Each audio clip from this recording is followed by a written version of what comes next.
مسند احمد بن حنبل سے اور کتب شیعہ سے بھی اس کو بیان کر دیا تھا کہ سیدنا مولا علی شیر خدا خود فرماتے ہیں کہ آقا علیہ السلام نے مجھے فرمایا انڈیویجولی، اسپیسیفکلی، ایکسکلوسیولی نام لے کر فرمایا کہ علی جا کے قلم دبات لے آؤ، میں ایک وصیت لکھوانا چاہتا ہوں تاکہ امت بعد میں گمراہ نہ ہو۔ ایک مقام پر مولا علی شیر خدا خود فرماتے ہیں اور میں نہیں لینے گیا قلم دبات، اس خطرے سے کہ حالت آپ کی دیکھ کر خیال گزرا کہ میں باہر جاؤں اور پیچھے وصال نہ ہو جائے، روح اقدس قفس انصری سے پرواز نہ کر جائے۔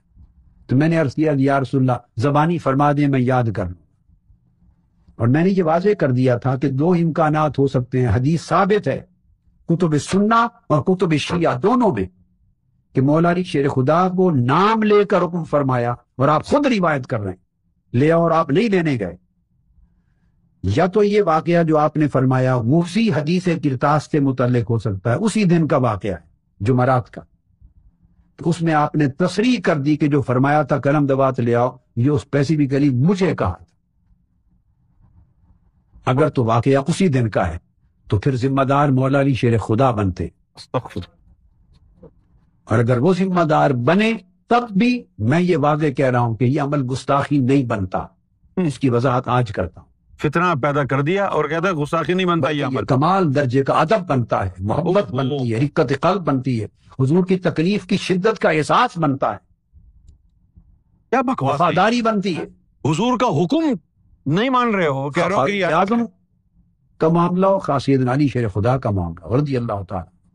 اچھا عمر کو تو غائب کر دیا، اور اگر یہ واقعہ اس دن کا نہیں جب آپ کو فرمایا اس کے بعد کا ہے تو یقیناً وصال سے کچھ لمحات پہلے کا ہوگا، چونکہ ان کو خیال گزرا اگر اپنا میں قیاس کر گیا تو شاید وصال نہ ہو جائے، اس کا مطلب ہے بالکل وہ حالت تھی کہ وصال عین قریب تھا، اس کا مطلب ہے یہ جمعرات سے بھی بعد کا واقعہ ہے۔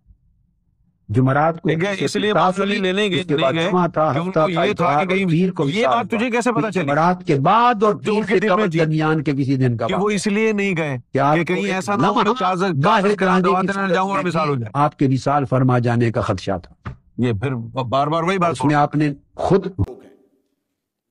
چار مختلف لوگوں سے انہوں نے حدیث لی ہے، لیکن جس نے بیان کی ہے وہ ایک ہی ہے۔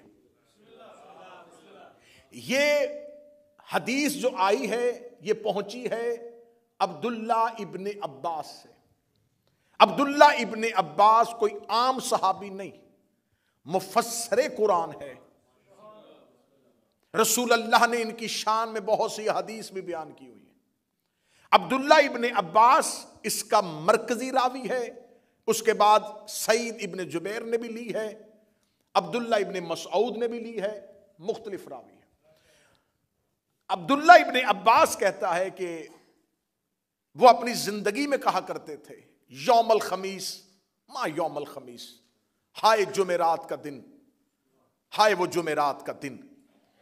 بخاری کہتا ہے، صحیح بخاری میں بالکل انہی الفاظ کے ساتھ ہے کہ جب عبداللہ ابن عباس کہتے جمعرات کا دن، یوم الخمیس ما یوم الخمیس، جمعرات کا دن، ہائے جمعرات کا دن، یہ کہہ کے وہ روتے، اتنا روتے کہ زمین پر پڑے ہوئے کنکر ان کے آنسوؤں سے تر ہو جاتے۔ جب وہ اس شدت کے ساتھ روتے اور پھر مختلف لوگ جو ان کے پاس بیٹھے ہوتے انہوں نے اس روایت اس حدیث کو نقل کیا کہ وہ کہتے ہیں کہ ہائے کاش میں اپنی زندگی میں وہ جمعرات نہ دیکھتا کہ جب رسول اپنے حجرے میں شدت مرض میں تڑپ رہے تھے اور رسول نے اپنے حجرے میں کہا تھا کہ آؤ میں تمہیں کچھ لکھ دوں، کاغذ اور قلم لے کے آؤ۔ سنیے گا حدیث، کاغذ اور قلم لے کے آؤ، قلم اور کرتاس لے کے آؤ تاکہ میں تمہیں کچھ لکھ دوں، تاکہ تم میرے بعد گمراہ نہ ہو جاؤ۔ لفظ با لفظ بخاری سے حدیث لے کے پڑھ رہا ہوں، جس کو چاہیے حوالہ میرے پاس اس وقت بھی ڈیجیٹل لائبریری میں فون میں موجود، 7 مقامات پہ صحیح بخاری میں، مسلم میں، جتنی کتابیں چاہو گے اس میں لکھا ہوا ہے۔ رسول اللہ نے کہا کہ مجھے کاغذ اور قلم دو، میں تمہیں کچھ لکھ دوں تاکہ، ایک ایک لفظ پہ غور کرنا، تاکہ میرے بعد تم گمراہ نہ ہو جاؤ۔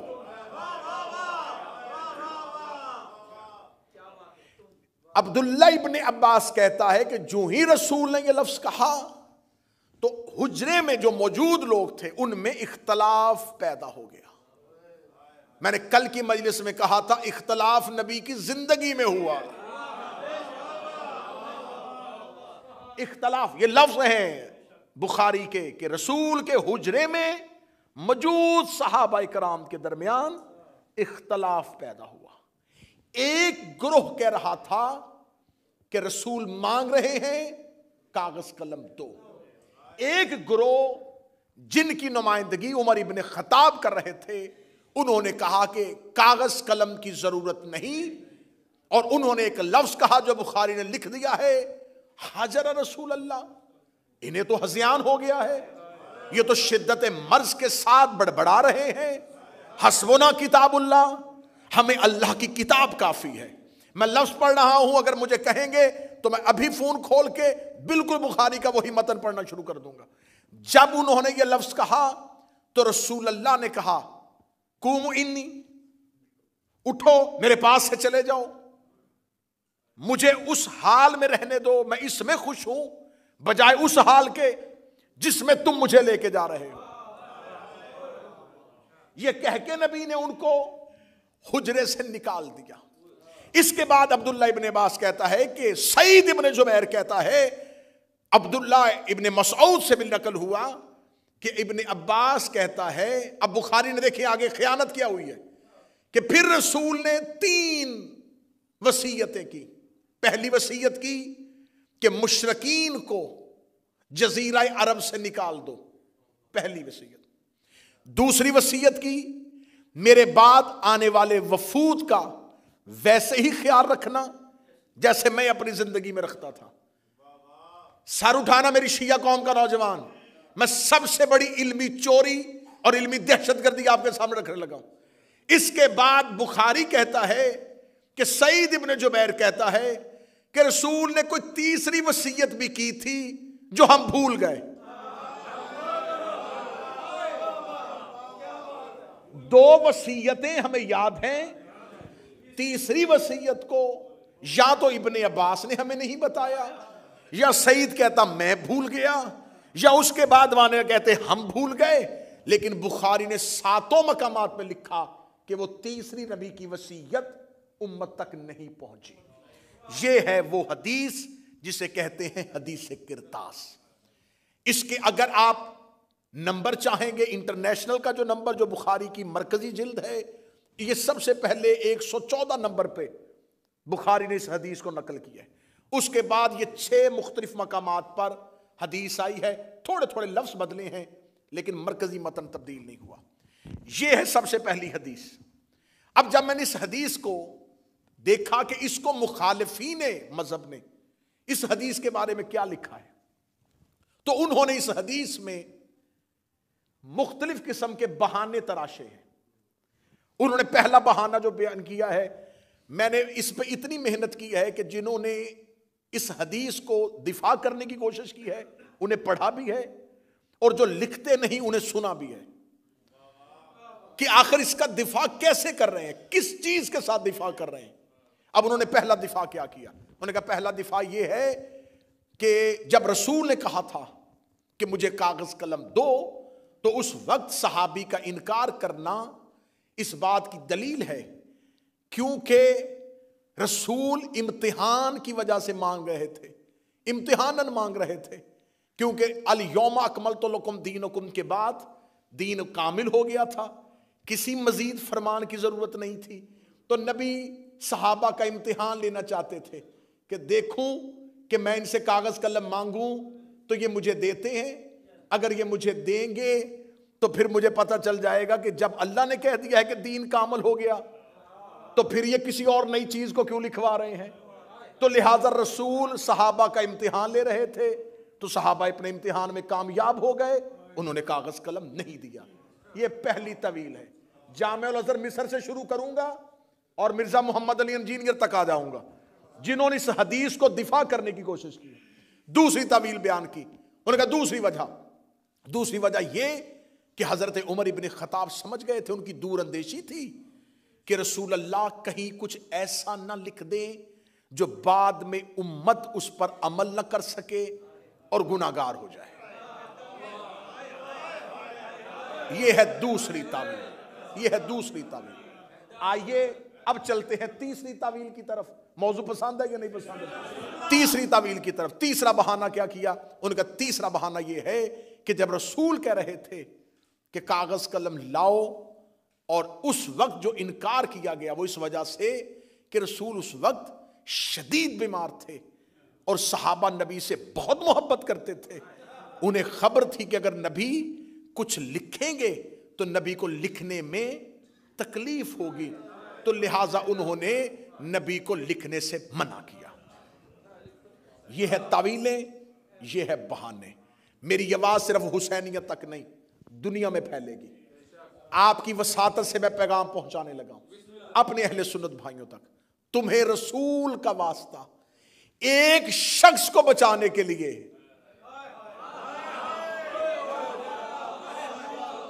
صرف ایک پرسنالٹی کو بچانے کے لیے، ایک ذات کو بچانے کے لیے، اسلام کے ساتھ اتنا گھرونا مذاق نہ کرو. حقیقت کا سامنا کرو، حقیقت کو آنکھوں میں آنکھیں ڈال کے قبول کرو. اب تم نے 4 طویلیں کی جو تمہارے جامع الازہر مصر سے شروع ہوئیں اور جہلم میں بیٹھے ہوئے مرزا محمد علی تک اس نے یہی طویلیں پیش کی. یہی وجہ تھی، اس کے علاوہ کوئی وجہ نہیں تھی. آؤ ایک ایک طویل پہ بات کرتے ہیں. پہلی طویل، تم نے کہا کہ رسول نے امتحاناً کہا تھا. جب رسول نے امتحاناً کہا تھا تو جب صحابہ امتحان میں کامیاب ہو گئے تو رسول نے بجائے مبارک دینے کے حجرے سے کیوں نکالا؟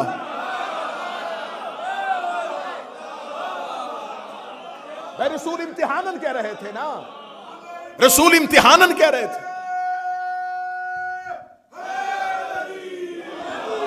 رسول امتحاناً کہہ رہے تھے کہ دیکھیں میری امت میرے بعد صحابہ کیا کریں گے. تو جب رسول نے امتحان لیا، صحابہ کرام کامیاب ہو گئے. رسول کو چاہیے تھا کہ مجھے بٹھاؤ، میں تمہیں سینے سے لگاؤں کہ میرے بعد تم اتنے قابل ہو چکے ہو کہ اب تم دین میں کوئی نئی چیز نہیں لکھوانا چاہتے. نبی نے کہہ دیا قوموا عنی، نکل جاؤ میرے حجرے سے. رسول کا نکالنا اس بات کی دلیل ہے امتحان رسول کا نہیں، امتحان صحابہ کا ہو رہا تھا.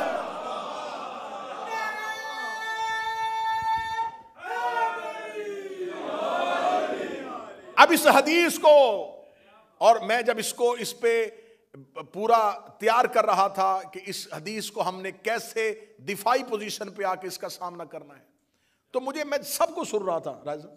تو مجھے ایک یوٹیوب پر سکالر ہے مرزا محمد علی، اس نے اپنے اس حدیث پہ بحث کرتے ہوئے قبلہ کہا کہ یہ وہ ہڈی ہے حدیث کرتاس جسے نہ اہل سنت نگل سکتے ہیں نہ اگل سکتے ہیں. اس کا جو اس میں ویڈیو ہے وہ شروع یہاں سے ہوئی ہے، شروع ہی یہاں سے ہوئی ہے. وہ کہتا ہے کہ حدیث کرتاس وہ ہڈی ہے جسے نہ ہم اگل سکتے ہیں نہ ہم نگل سکتے ہیں. اس میں بہت اچھی بات کی مولا محمد اسحاق نے بھی. انہوں نے کہا ہاں حدیث تو بڑی پکی ہے اور یہ مان لینا چاہیے اہل سنت کو کہ اس دور کے اکابرین سے غلطی ہو گئی. مان لے، غلطی مان لے، جان چھڑوائیں. بجائے غلطی ماننے کے اتنے نامعقول بہانے کیوں کر رہے ہو؟ اتنے غیر معقول بہانے کیوں کر رہے ہو؟ کہ رسول امتحان لے رہے تھے. اچھا اس حدیث میں کیا دیکھیں، رسول نے کیا کہا، اس حدیث کو سمجھیے. نبی نے کہا مجھے قلم اور کاغذ دو تاکہ میں تمہیں کچھ لکھ دوں، تاکہ تم میرے بعد گمراہ نہ ہونا. اب سننا، میں نتیجہ دینے لگا ہوں، میں جگر کا لہو دے رہا ہوں. تاکہ تم میرے بعد گمراہ نہ، تاکہ تم میرے بعد گمراہ نہ ہونا. اس کا مطلب ہے کہ رسول نے کہا تھا، شرط لگا دی تھی، مشروط کر دیا تھا کہ اگر نہ لکھواؤ گے تو گمراہ ہو جاؤ گے. نہ مجھے مجمع کی تائید چاہیے. رسول نے شرط رکھ دی تھی اگر نہ لکھواؤ گے تو گمراہ ہو جاؤ گے. اب تمہارے پاس 2 گلیاں ہیں، اپنی مرضی سے جس مرضی گلی میں چلا جا. یا تو مان کے صحابہ نے لکھوا لیا تھا، اگر نہیں لکھوایا تھا تو نبی نے کہا تھا اگر نہیں لکھواؤ گے تو گمراہ ہو جاؤ گے.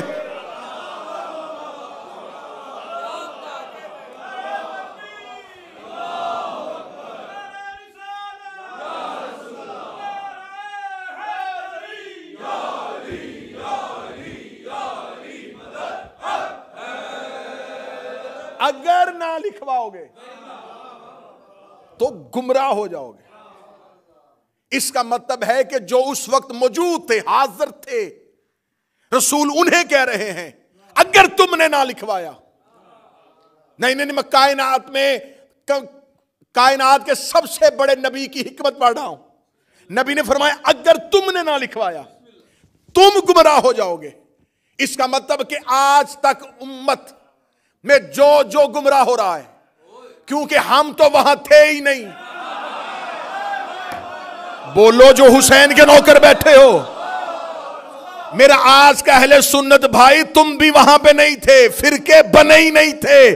جب تم بنے ہی نہیں تھے تو اس کا مطلب کہ آج جو گمراہ ہو رہا ہے ہم تو وہاں پر تھے ہی نہیں. وہاں پر تو کچھ اور لوگ موجود تھے جنہیں نبی نے کہا تھا اگر تم نے نہ لکھوایا تو تم گمراہ ہو جاؤ گے. اس کا مطلب وہ گمراہ ہوئے تھے کاغذ قلم نہ دینے کی وجہ سے. قیامت تک امت گمراہ ہوگی ان کی وجہ سے.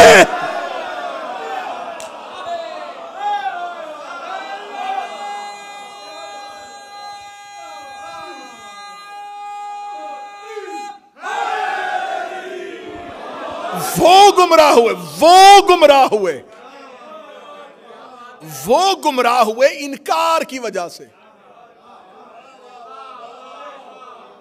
اب جو گمراہ ہوگا, نہ ہم سے نبی نے مانگا, قیامت والے دن اللہ کسی گمراہ کو جہنم میں پھینکے گا تو وہ کہہ دے گا میرے اللہ میرا کوئی قصور نہیں ہے, کاش میرے تک وہ تحریر آ جاتی. اللہ کہے گا تجھ تک تحریر آئی نہیں تو پھر اسے مانا کیوں تھا جس نے تحریر کا انکار کیا.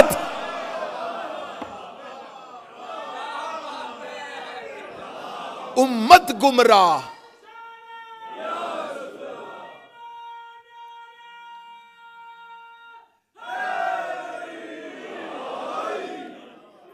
اگلا جملہ کہوں جی, جملہ کہوں اگر ذہن تیار ہیں.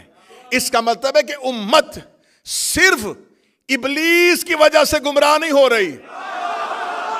بول سکو جو بولو جو حسین کے نوکر بیٹھے. اس کا مطلب ہے کہ امت صرف شیطان کی وجہ سے نہیں, اس کا کام ختم ہو گیا.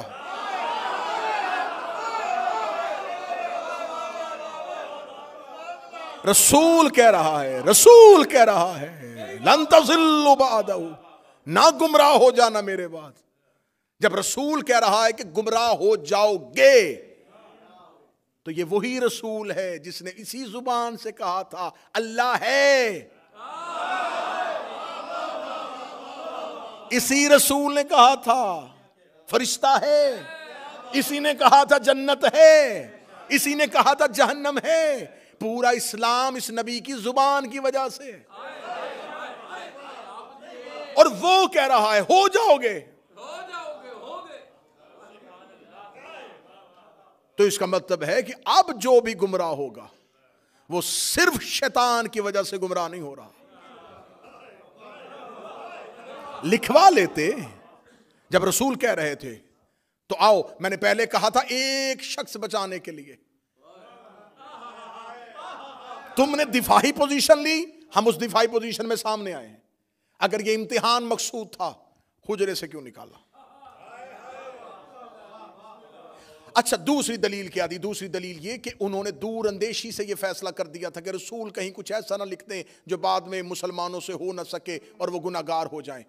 اچھا یہ بات نبی کے ذہن میں نہیں آئی.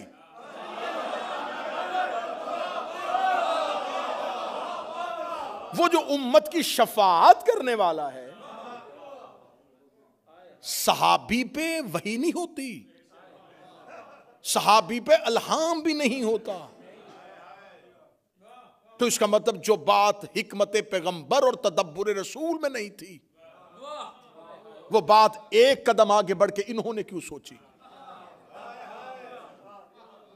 پھر تیسری طویل بیان کی کہ محبت کی وجہ سے رسول کہہ رہے تھے اور یہ سمجھ رہے تھے کہ رسول کو لکھنے میں تکلیف ہوگی. آئیں قرآن سے پوچھیں, کہ محبت رسول اپنی سوچ کی وجہ سے ہوتی ہے یا اطاعت کی وجہ سے ہوتی ہے؟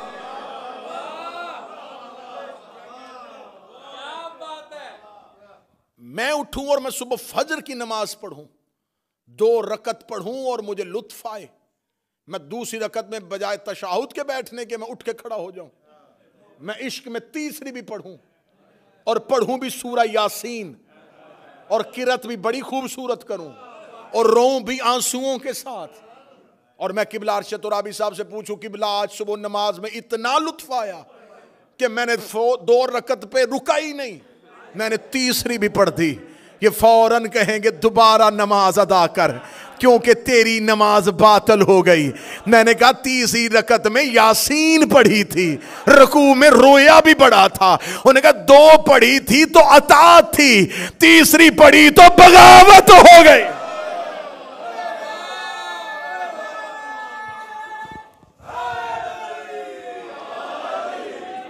اطاعت ہے جو رسول کہے وہیں تک رک جاؤ، اس سے آگے نہ جاؤ۔ جب رسول کہہ رہے تھے 2 کاغذ قلم، تو پھر یہ محبت کون سی تھی کہ رسول مانگ رہے تھے اور وہ محبت میں دے نہیں رہے تھے؟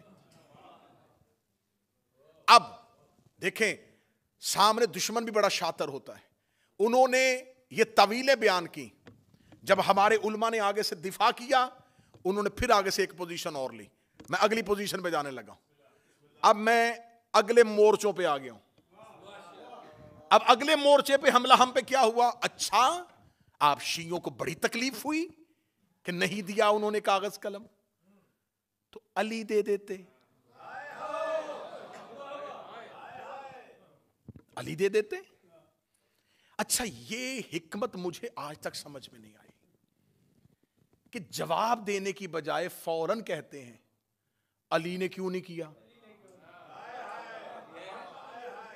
علی نے تلوار کیوں نہیں اٹھائی، علی نے یہ کام کیوں نہیں کیا، علی نے یہ کام کیوں نہیں کیا۔ اچھا چلے آئیں، کہتے ہیں جی کہ اس وقت ایک ترک ہے بخاری کا جس میں اس نے لکھا ہے کہ اس وقت حجرے میں صحابہ اور اہل بیت، لیکن جو ہمارے محدثین نے بتایا انہوں نے کہا وہ اہل بیت سے مراد اہل کساں نہیں بلکہ اہل بیت سے مراد جو گھر میں لوگ رہتے تھے وہ اس وقت حجرے میں موجود تھے، ان میں ازواج بھی ہو سکتی ہیں، اور نبی کی 2 بیویوں کا وہاں پر ہونا اس حدیث میں ظاہر ہو رہا ہے، کیونکہ اس کی اگلی روایت جو ہے اس کے آگے جو چلتی ہے اس میں بیان ہو رہا ہے ان 2 نبی کی بیویوں کا وہاں پر موجود ہونا۔ تو ہمارے محدثین نے لکھا کہ وہ اگر گھر والوں کی وجہ سے ہے، یہاں پر علی موجود نہیں ہے، چلیں مان لیا تم کہتے ہو کہ علی کو دے دینا چاہیے تھا، رسول نے اگر علی سے مانگا ہوتا،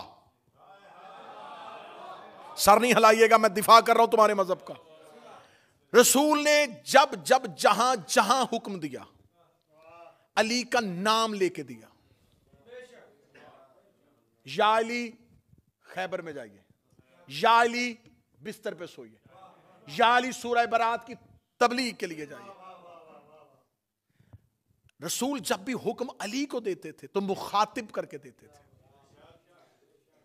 یہاں پر تو رسول نے یہ نہیں کہا اے علی مجھے کاغذ قلم دیجئے، کہتے جی اچھا اگر علی کو نہیں دیا تو موجود تو تھے نا، تو جب سب موجود تھے تو اس کا مطلب پھر علی کو دے دینا چاہیے تھا، علی کا نام نہیں لیا تو جس کا آپ انکار کر رہے ہیں اس کا بھی نام نہیں لیا، اچھا اس کا بھی انکار میں نام نہیں لیا، تو اب آیا ہے خود اپنے ہی جال میں سیا کہ جب رسول نے اتنے حجرے میں لوگوں میں کسی ایک کا نام نہیں لیا تھا تو جواب ایک نے کیوں دیا؟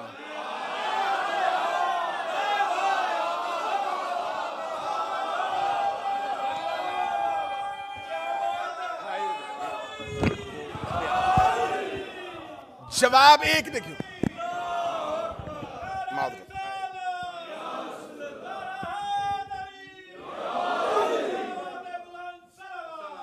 اللہم صلی علی محمد۔ جواب بتا رہا ہے کہ مخاطب کون تھا،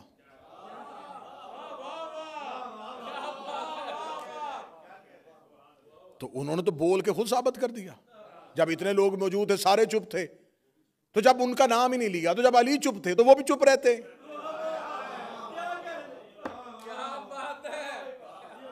اچھا علی نے کاغذ قلم کیوں نہیں دیا؟ اس بات میں بحث بعد میں کریں گے، پہلے یہ بتاؤ علی نے انکار تو نہیں نہ کیا؟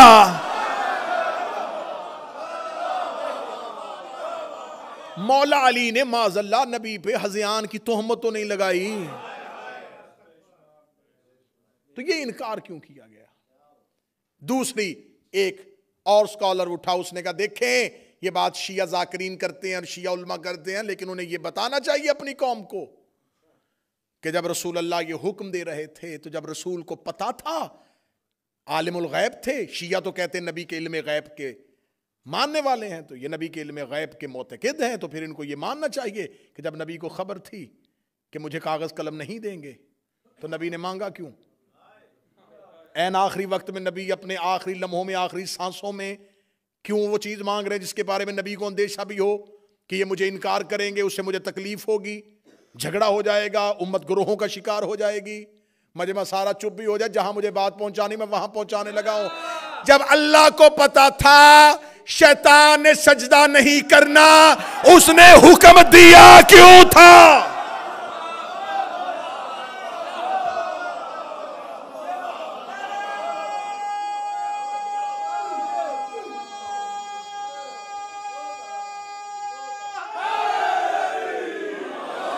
ہم نبی کے علم غیب میں بعد میں آئیں گے کہ نبی کا علم غیب جو ہے وہ کوئی فرقہ مانتا ہے، کوئی فرقہ نہیں مانتا، لیکن اللہ کو عالم الغیب ہر لا الہ الا اللہ پڑھنے والا مانتا ہے کہ اللہ غیب کا عالم ہے، اللہ غیب کا علم رکھنے والا ہے، وہ غیب کے سارے پردوں سے واقف ہے، وہ غیب سے سارے رازوں سے واقف ہے۔ جب اللہ کو پتا تھا کہ فرشتوں کی محفل میں ایک ایسا بیٹھا ہے جس نے انکار کر دینا ہے، تو اللہ نے سجدے کا حکم کیوں دیا تھا؟ اللہ کو پتا تھا کہ اس کے دل میں آدم کا بغض ہے، اس کے دل میں آدم کے لیے نفرت ہے۔ اللہ کو پتا تھا کہ جب تک میں آدم کی خلافت کا اعلان نہیں کروں گا اس کی دل کی منافقت زبان پہ نہیں آئے گی۔ اللہ نے آدم کی خلافت کا اعلان کیا تاکہ منافقت باہر آئے، نبی نے کاغذ قلم مانگا تاکہ منافقت باہر آئے۔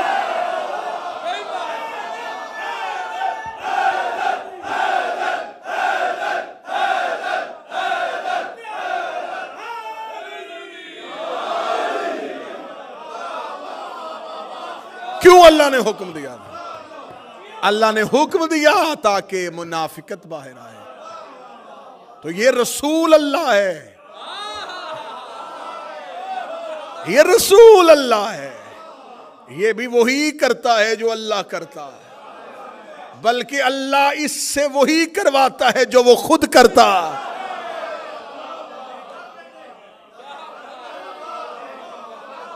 اللہ نے کیا تھا تاکہ منافقت باہر آئے، نبی نے بھی کیا تاکہ منافقت باہر آئے۔ اللہ سجدے کا حکم نہ دیتا، حسینیہ بریڈ فورڈ گرد و نواح والو، برطانیہ والو، جملہ بہت مشکل سے قبول ہونے والا لیکن کرنا۔ اللہ اگر حکم آدم کے سجدے کا نہ دیتا تو آج تک شیطان بھی علیہ السلام ہوتا۔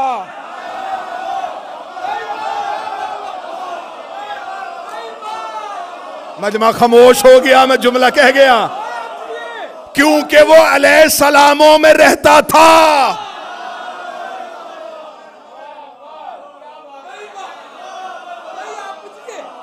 اگر اللہ حکم نہ دیتا وہ آج تک نہ ہم سے پکڑا جاتا۔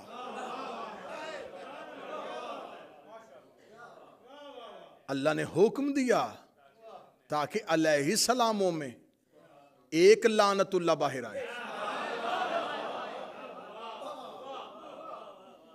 تو یہ تو توحید کا منشور ہے، یہ تو الہی نصب العین ہے، یہ تو دستور الہی ہے کہ وہ مجرم کو ہمیشہ ایسے ہی پکڑتا ہے۔ پھر رسول نے کہا کہ میں تمہیں لکھ دوں تاکہ تم میرے بعد گمراہ نہ ہو جاؤ۔ اچھا علی نے کیوں نہیں لکھوایا؟ علی کو گمراہی کا خطرہ ہوتا تو لکھواتا۔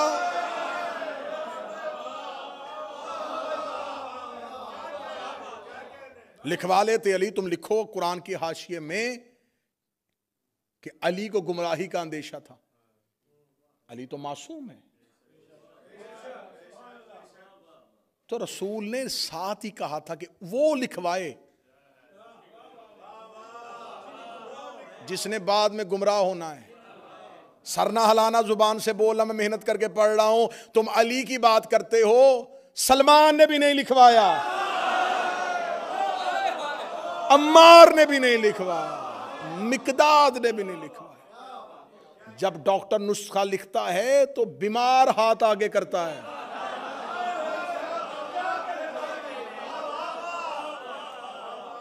ڈاکٹر ایک مریض کو نسخہ لکھ کے دے رہا اور ساتھ ایک صحت مند بیٹھ کے کہے ایک کاپی مجھے بھی دے دیں, یا وہ کھانستا ہوا مریض اس صحت مند سے کہہ دے اچھا موقع ہے, لکھ رہا ہے تو بھی لکھوا لے. وہ کہے گا میں لکھواؤں کیوں, مجھے مرض ہی کوئی نہیں, تاکہ تم میرے بعد گمراہ نہ ہو جاؤ. یہ پہلی حدیث میں نے پڑھ دی, یہ حدیث کرتاس ہے. دوسری حدیث پھر لکھ دی بخاری نے. اب میں کیا کروں, نبی سے لکھوائی نہیں اور صحیح بخاری میں 7 دفعہ لکھ دی.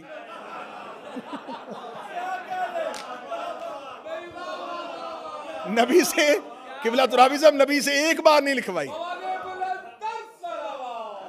اللہم صلی علی, نبی سے ایک دفعہ نہیں لکھوائی اور بخاری میں بار بار لکھ دی. چلے میں, کیونکہ یہ ویڈیو کیمرے کی موجودگی میں بات ہو رہی ہے, تو یہ جو حدیث کرتاس ہے یہ بخاری میں پہلا اس کا حدیث نمبر 114, 3168 دوسری جگہ پہ آئی, 4431 تیسری جگہ پہ آئی, 4432 چوتھی جگہ پہ آئی, 7366 یہ 5ویں جگہ پہ آئی, 3053 اور 5669 یہ ہے 7 وہ حدیثوں کا نمبر جس میں بخاری نے حدیث کرتاس کو لکھا.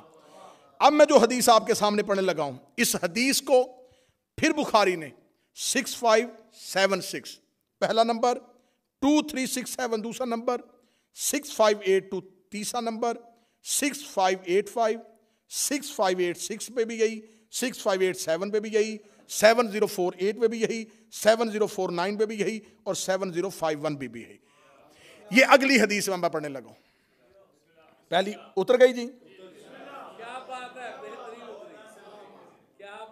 رسول نے کہا لکھ دیں, انہوں نے کہا ہمیں نہیں لکھوانا. کیوں؟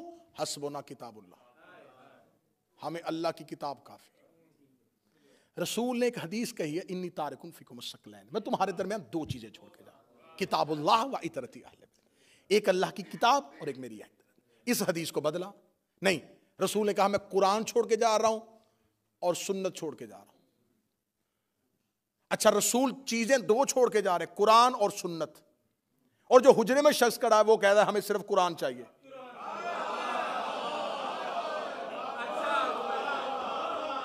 اب تم نے حدیث تم نے بدلی, ہم نے نہیں بدلی, حدیث تم نے بدلی ہے. اب تمہاری بدلی حدیث تمہارے گلے میں آنے لگی ہے. تم نے کہا نبی 2 چیزیں چھوڑ کے گئے, ایک قرآن اور ایک سنت. یہ حدیث بھی تمہاری ہے اور جو حجرے میں بول رہا ہے وہ بھی تمہارا ہے. وہ کہہ رہے ہمیں صرف قرآن چاہیے. اب سر نہیں, مجھے مجمع کی زبان سے تائی چاہیے. جب اس نے کہہ دیا تھا ہمیں صرف قرآن کافی ہے, تو تمہارا فرقہ اہل قرآن ہونا چاہیے تھا, اہل سنت نہیں ہونا چاہیے.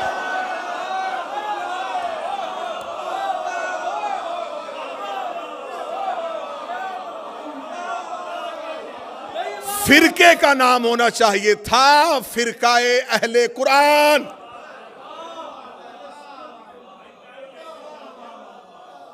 کیونکہ صرف قرآن کافی ہے, ہمیں صرف قرآن کافی ہے.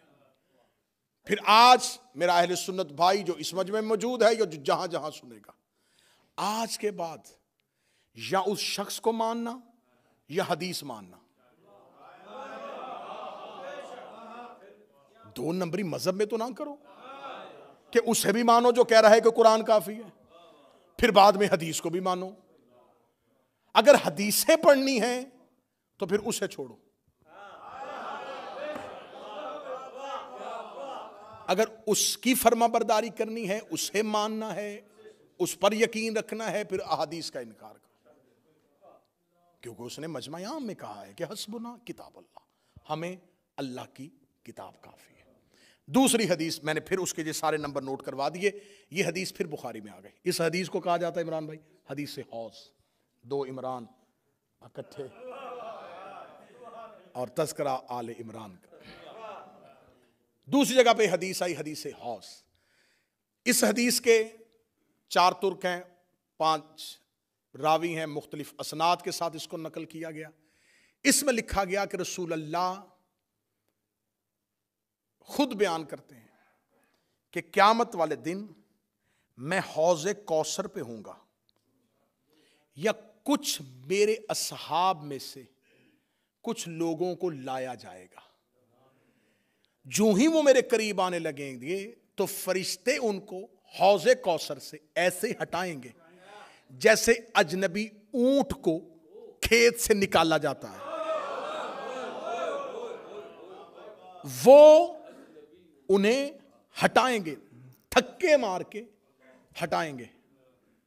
ایک اجنبی اونٹ، یہ عرب کی مثال ہے کہ ایک چرتا ہوا اونٹ کسی کے کھیت میں چلا جائے تو وہ پلیز کہہ کے تو نہیں اسے نکالے گا۔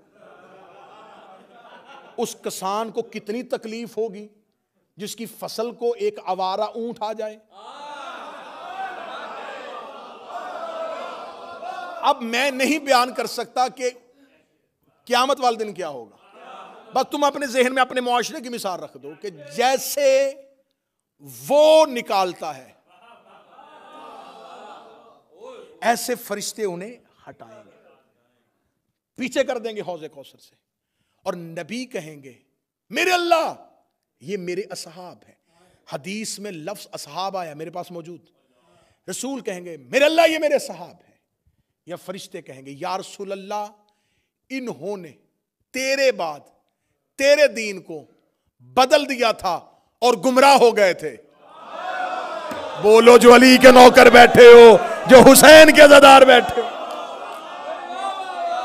انہوں نے تیرے بعد تیرے دین کو بدل دیا تھا اور گمراہ ہو گئے تھے۔ یہ کہاں سے ہٹائے جائیں گے؟ حوض کوثر سے۔ یا رسول اللہ اگر آپ نے، اور یہاں پر لفظ آیا ہے کہ میرے اصحاب میں سے، شکر ہے کہ حدیث لکھنے والوں نے اصحاب لکھ دیا ہے۔ یہ اس علمی جرت کو سلام کرنا چاہیے کہ یہاں اصحاب لکھ دیا ہے کہ میرے اصحاب میں سے کچھ لوگ آئیں گے جن کو ہٹا دیا جائے گا۔ انہیں طوبہ سے نہیں فرشتوں نے ہٹایا، فرشتے پہنچاتے پہنچاتے انہیں حوض کوثر تک لے آئے۔ جب ان کو ہٹانا ہی تھا تو فرشتے تو معصوم ہیں، انہیں محشر کی عدالت میں پہلے ہی ہٹا دیتے، وہاں نہیں ہٹایا، طوبہ پہ نہیں ہٹایا، جہاں نامہ اعمال تڑ رہے تھے وہاں نہیں اٹھایا۔ حوض کوثر آخری چیک پوسٹ ہے جنت کے باہر،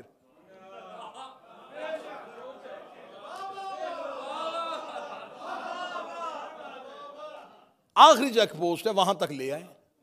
جب وہاں پہنچ گئے تو پھر آرام سے بھی نہیں ہٹایا،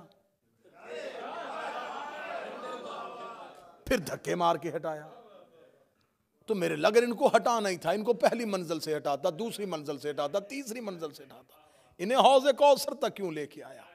نبی نے کہا تھا انی تارک فیکم الثقلین، میں تمہارے درمیان 2 کراں قدر چیزیں چھوڑ کے جا رہا ہوں، ایک اللہ کی کتاب، دوسری میری اہل بیت۔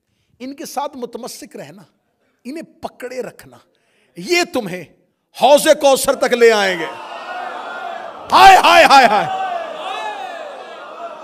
اس کا مطلب ہے کہ حوض کوثر تک قرآن بھی آ گیا، اہل بیت بھی آ گئے، اور یہ لوگ بھی آ گئے۔ جب یہ لوگ حوض کوثر میں پہنچے تو قرآن بھی وہی کھڑا تھا، اہل بیت بھی وہی کھڑے تھے۔ جب قرآن اور اہل بیت کو دیکھا، فرشتوں نے انہیں فوراً ہٹانا شروع کر دیا۔ میرے لب دھکے مار کے کیوں ہٹایا؟ فرمایا اس لیے کہ اللہ قرآن میں وعدہ کر چکا ہے، انما یرید اللہ لیذھب عنکم الرجس، اہل بیت اللہ تم سے ہر رجس کو دور ہٹا۔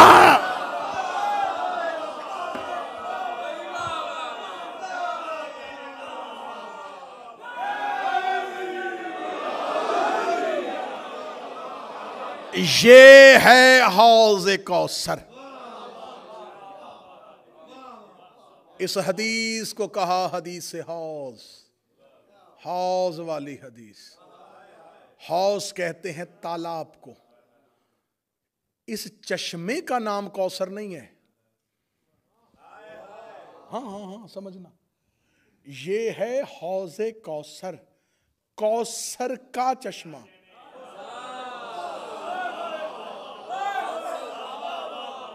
اس کا اپنا نام کوثر نہیں.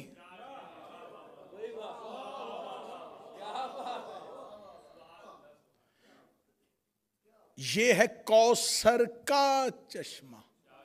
اس کا مطلب کوثر اور ہے، چشمہ اور ہے. اگلے جملے تک مجھے عزادار ماتمی کی تائی چاہیے.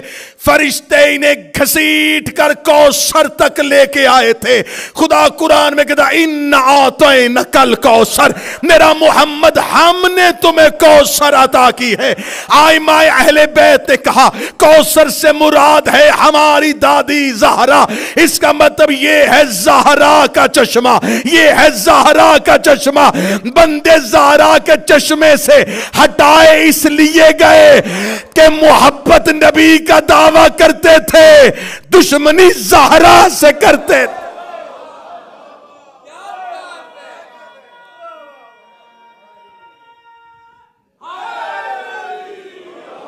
جنہیں ہٹایا گیا وہ ڈائریکٹ زہرا کے دشمن تھے.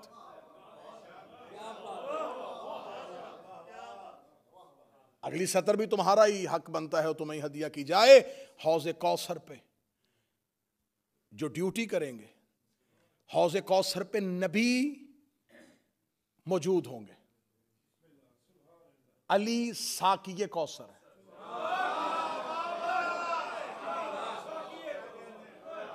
رسول اس چشمے پہ کھڑے ہوں گے، علی پلا رہے ہوں گے، حسنین دے رہے ہوں گے،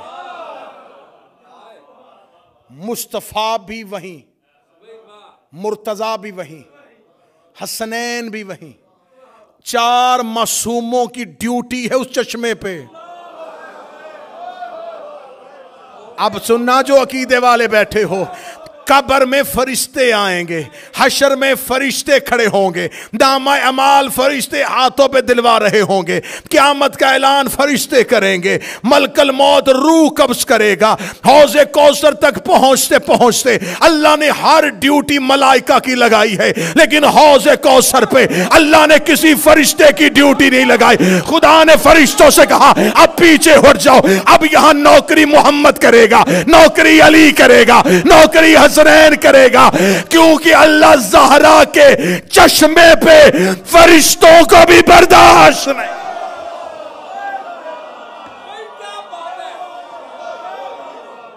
اللہ زہرا کے چشمے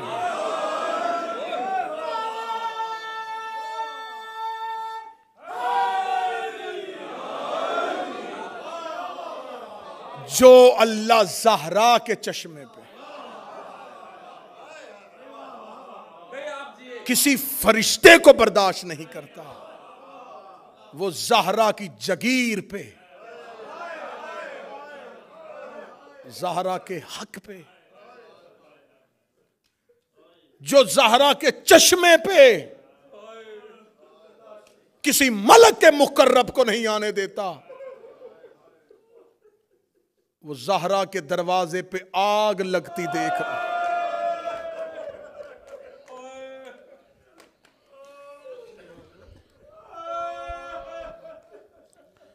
حسین کی ماں تمہاری نوکری قبول کرے، نبی کی بیٹیاں تمہیں دنیا کے کسی غم میں نہ رو.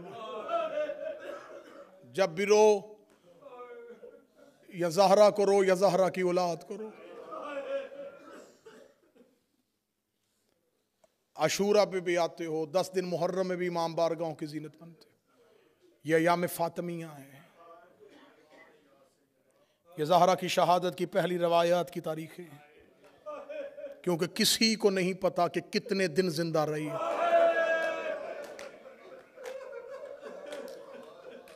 میں منت کر کے کہوں گا ایام فاطمیہ پہ غفلت نہ برتا کرو. میں نے خود قبلہ ترابی صاحب کم میں آیت اللہ وحید خراسانی کی تقریر سنی تھی. انہوں نے جملہ کہا تھا اگر تم چاہتے ہو تمہاری قبر کی پہلی رات علی تمہارا شکریہ ادا کرنے کبھی زہرا کے حق سے فراموش نہ رہنا.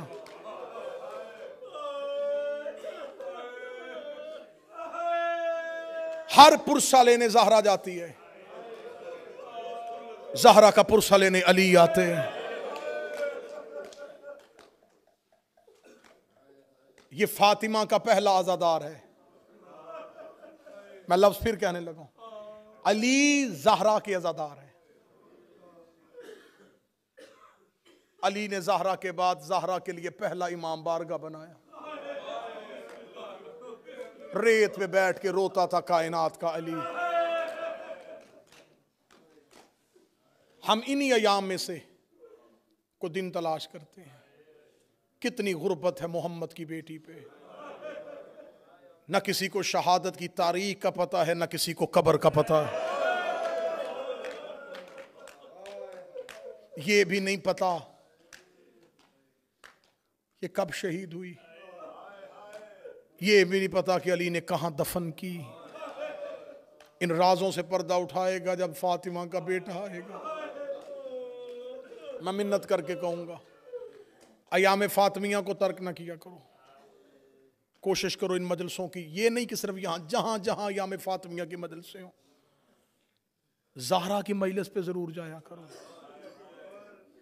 اس لیے کہ یہ ہر مجلس میں سب سے پہلے آتی ہے. جہاں تم حسین کی مجلس پورا سال کرواتے ہو یہ بی بی سب سے پہلے آتی ہے.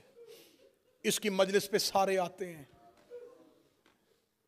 اس کی شہادت کربلا کی شہادت سے بڑی شہادت ہے.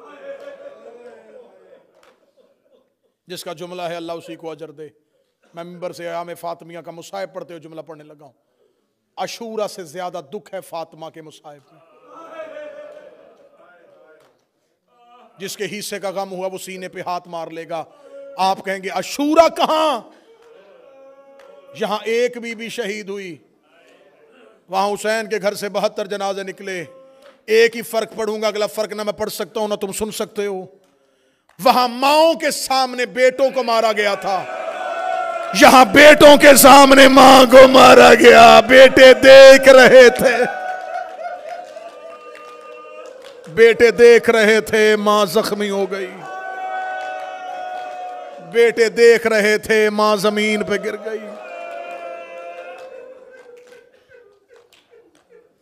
میرا مولا تمہیں نجف لے جائے. مولا امیر المومنین کے جس صحن میں داخل ہوگے, گنبد, حرم, زری پہ جاؤ گے, شہنشاہیت, جلالت.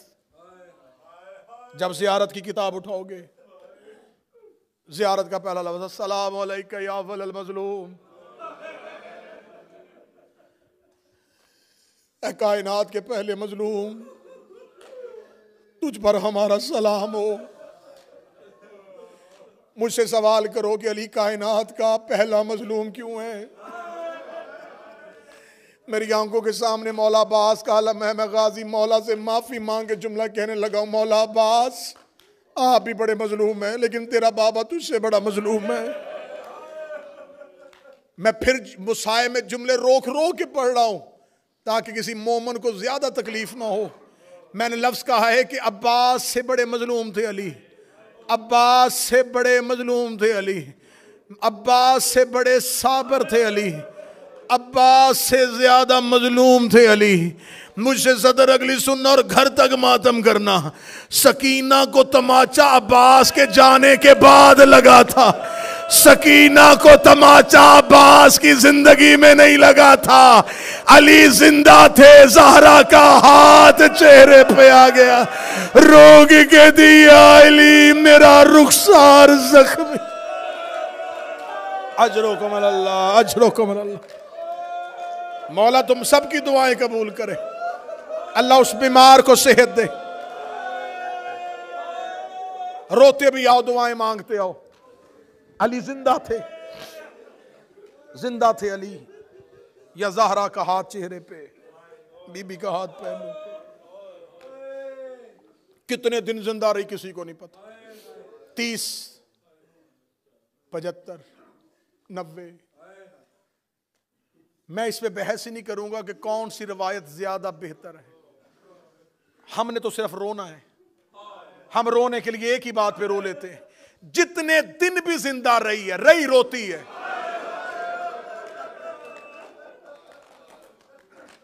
رونا ایک لمحے کا بھی رونا ہوتا ہے، رونا سالوں کا بھی رونا ہوتا ہے. بابا کے بعد چپ نہیں ہوئی. مجھے یہ اعزاز حاصل ہے، میری نسل